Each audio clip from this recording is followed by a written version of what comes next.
around this time of year, we read about Moshe Rabbeinu, at least in the annual cycle, and we just finished reading about Yosef HaTzadik. And a few years ago, I put out this chart, made it available online. Now I have to update it about how everything we know concerning Moshe Rabbeinu, biographical details as they exist, just in the Pshat, seem to be the opposite everywhere of Yosef. And this year, the list has grown, as you can see here. These are the ones we're going to talk about, aside from a few in the middle that we should make, which we should make mention. So let's take it from the top. And I'm sorry if it's in Hebrew. I have to adjust the English chart itself. Also needs to be updated. Well, I'm big in this for the benefit of those in the crowd. Sefer Bereshis, that's Genesis, ends with Joseph guaranteeing, making a promise to his brothers that God will surely remember them. Pakod Yivkod. This opens with Moses being the one to make that proclamation. Joseph was identified as the Hebrew lad, always a few times, and is always referred to by his Hebrew name, Yosef, every single time in the Bible, which he got from his Hebrew mother. Even though he got actually two Egyptian names. Here I should be more precise. He was called Avrech. Maybe that was the first title he was given by Pharaoh. Later he was called Safanath Paneach. Those terms never occur again. We never hear Yosef referred to as that, even when Pharaoh refers to him, Lechuel Yosef. But it never calls him Safanath Paneach, even though Pharaoh gave him this name. And Moses, on the other hand, was identified as an Ish Mitzri, and was always called by this name, Moses, whatever it may be, that he got from, apparently, there's other shots that no, it was the name his mother actually gave him, Yocheved actually gave him, but in this case, it was Pharaoh's daughter who gave him this name, and even though he had a Hebrew name, it's been indicated based on Chazal, looking at certain verses in Divrei Yamim, that he had names like Tovian, Yekuthiel, Avictor, etc. So that's interesting. Moses known as an Egyptian man and always by his Egyptian name. Yosef was a Nar Eved Ivri, means young Hebrew lad, slave, and he became the second to the king of Egypt, Mishneh Lamelech. And Moses was raised in the house of the king of Egypt, and he became the head of the slaves, the Hebrew slaves. Joseph never actually got a chance to go into the family business, learn the trade, how to be a shepherd. Remember, he went to check on his brothers who were watching the sheep, but he had not yet himself been watching the sheep, and he took a different path in life, for better or for worse. And Moses did not start that path. He only became a shepherd later, once he had run away from Egypt. Joseph, when he started on the prophetic path, started getting dreams portending the future, his brothers became very jealous. It says, Kinuvo Echav Hagdolim. His older brothers became jealous of him. And Moses, however, when he started on the prophetic path, when God first revealed himself to him, it says that Aaron was very happy for him. God told Moses, Aaron will be happy to see you. And that's what it says. Aaron went and met Moses at Horeb and kissed him. He was happy for him. Joseph wanted to tell his dreams to his brothers, even though they didn't want to hear. He was very happy. I want to tell everybody, here, message from God, prophetic dreams. Who knows what this has to say? Here, listen to me. And Moses, when he first met God, he refused time after time. According to Rashi, basically, that third chapter of Shemos spans 7 days of Moses refusing to bring the message to the people, even though they probably would have wanted to hear the message of redemption. Joseph was, I guess, intentionally, unintentionally, whatever it was, he was forgotten by the Egyptians. Whereas here, we see that Moses, like we read in this week's Parsha, Gama Ish Moshe Gadol Ma'od Be'eretz Mitzrayim. Moses was very great in the land of Egypt, in the eyes of Pharaoh and the eyes of the people. Joseph was the one who told his family, encouraged them to leave Canaan and settle in Egypt. And he told them, do it fast. Maharu v'alu el avi. And here's agaloth, wagons. I hope you do it. Whereas Moses got the people to leave Egypt and tell them to settle in the land of Israel, and didn't take them on the quick way. He took them dafka the short way. The long way, the slow way, and he did it by foot. Here's the new ones for this week. Yosef hevi dibara chav, achay Moshe dibru bo. Joseph, it says, brought a bad report about his brother. He spoke badly about his brothers to his father, whereas we read that it was Moses' siblings, Aaron and Miriam, Miriam and Aaron, who spoke about Moses the wrong way, and they were punished for speaking Lashon Hara. Joseph enriched Pharaoh and got him a lot of slaves. Basically, all the Egyptians had to sell their very bodies to Pharaoh in order to obtain food. So Pharaoh became super rich, and also everybody was technically his personal property. Whereas Moses took away all of Egypt's slaves and also took away a lot of their wealth. Joseph was the one who accompanied his father's remains to burial in the land of Israel, and he was accompanied by Pharaoh's entourage, whereas Moses took Joseph's remains to be buried in the land of Israel, and he was chased by Pharaoh's entourage.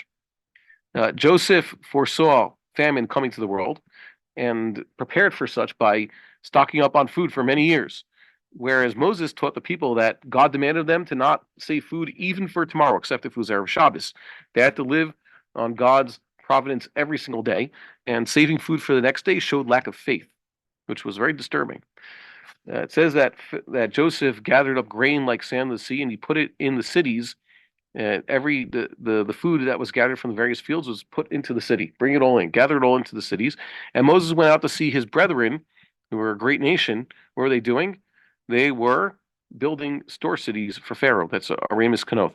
And no, we did not build the pyramids. It doesn't say that anywhere in the Torah. Even though it's fun to teach children that, I guess. Joseph married the daughter of Kohen On, which is translated in Aramaic into Rabba On, the chief of On, city in Egypt, and had two sons before the famine started. He called the firstborn Menashe because God caused me to forget everything in my previous life. That is, he forgot what it was like in the land of Israel.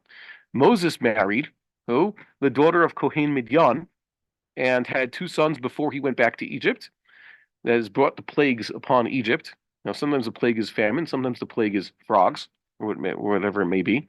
And he called the son, he called the son, oh, now I'm just forgetting this for a second. Gerishom. See? Gerishom. Why? I'd been a stranger in a foreign land. That is, he regretted his life in Egypt. Can't believe, blank out. Oh, hello. How are you doing? There's pizza in the box. We rip over the top, we cut it, and then there's pizza in there. Yeah, in the box. You get the scissors, just cut it along here, along the corner. Yeah. Okay, whatever. I don't have pizza boxes at home, so I use these. Next, Joseph missed living in the land where he had grown up, Eretz Molato, and when he had a chance to go back, when he realized he didn't have a chance to go back and live there, he requested to at least be allowed to be buried there. That was Joseph's request. But apparently Moshe Rabbeinu, the way the Chazal had it, didn't ask to go into land, but when he was told not to, so he didn't even ask to be buried in the land. That was it. The way the Chazal explained it is that he wanted to keep the commandments. If he couldn't keep the commandments, what's the point of entering Eretz Yisrael as a dead man? Well, why didn't he make such a request? Apparently he had no connection there. This is an important thing.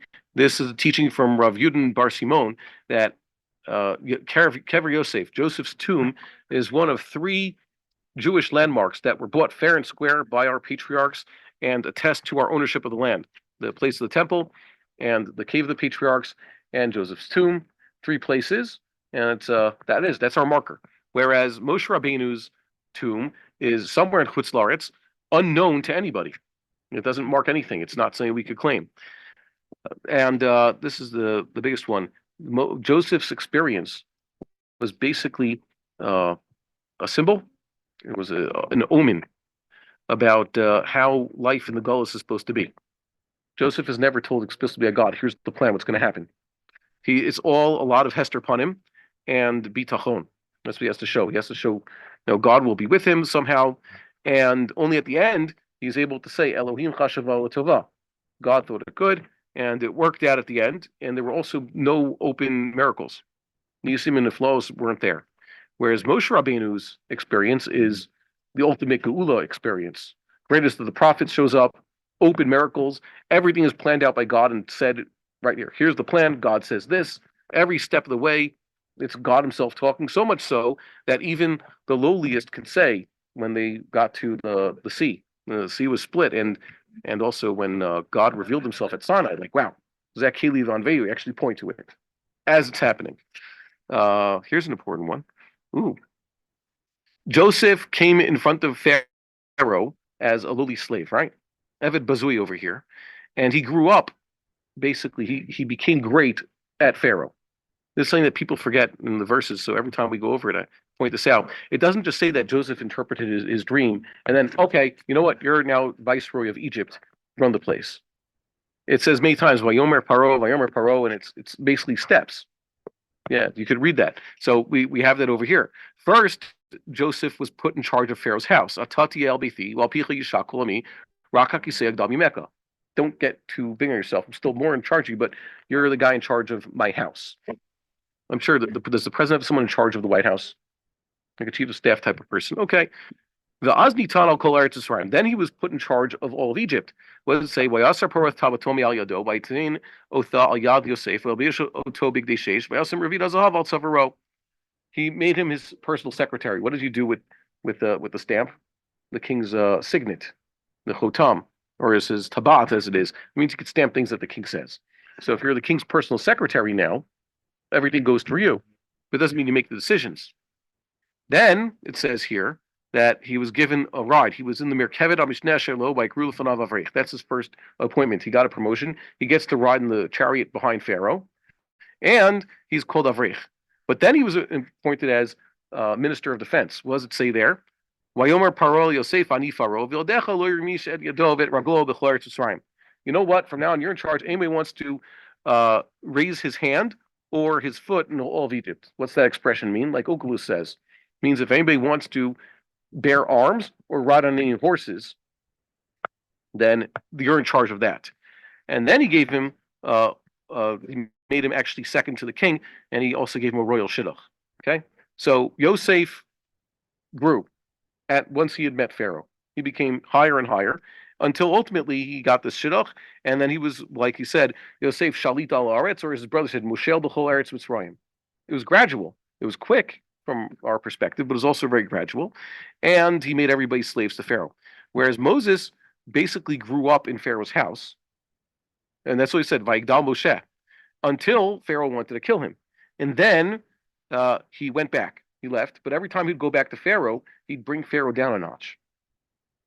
That's what we read in this week's parsha and last week's parsha. He had to bring Pharaoh down until he came. Moshe Rabbeinu even said to him, "You're going to come out, crying to me. You're going to come running to me." But he said it, in a nice way with the euphemism. All your servants are going to come to, beg me to leave. So that's very important. Moses basically took Pharaoh down. Moses started off on top in Pharaoh's house, left when Pharaoh wanted to kill him, and then started bringing Pharaoh down. Opposite of what Yosef did. These ones, I have to thank Rabbi Bornstein, normally sits over here. He showed me something that the NCSY had put out a few years ago, more distinctions, which I add to the list now. Joseph was thrown into the pit where there was no water, right? That's an important, that's his, I guess, what's it,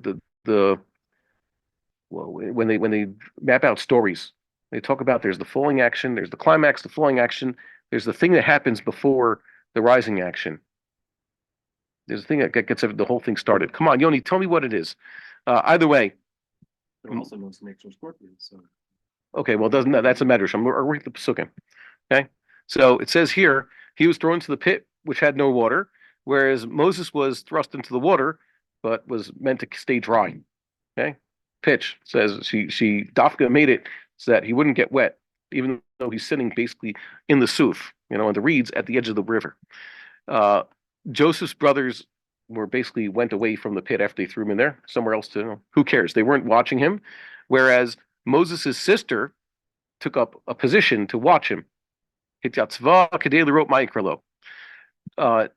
brothers admitted to this. They did not answer his pleas. Okay? We didn't listen to what he was saying. Whereas Baf Paro heard him crying.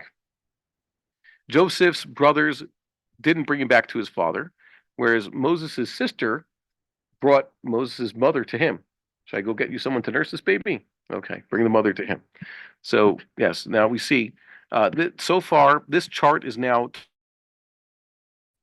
technically 22 contrasting? Is that the right verb? Okay, either way, you see that the list is, the heading is Moses and Joseph, but there's 23 rows in the two columns. So 22 differences, which is quite good. What does this all say? Well, basically, Moses had to undo everything that happened in Joseph's time. You bring the Jews down to Egypt, you have to get them out.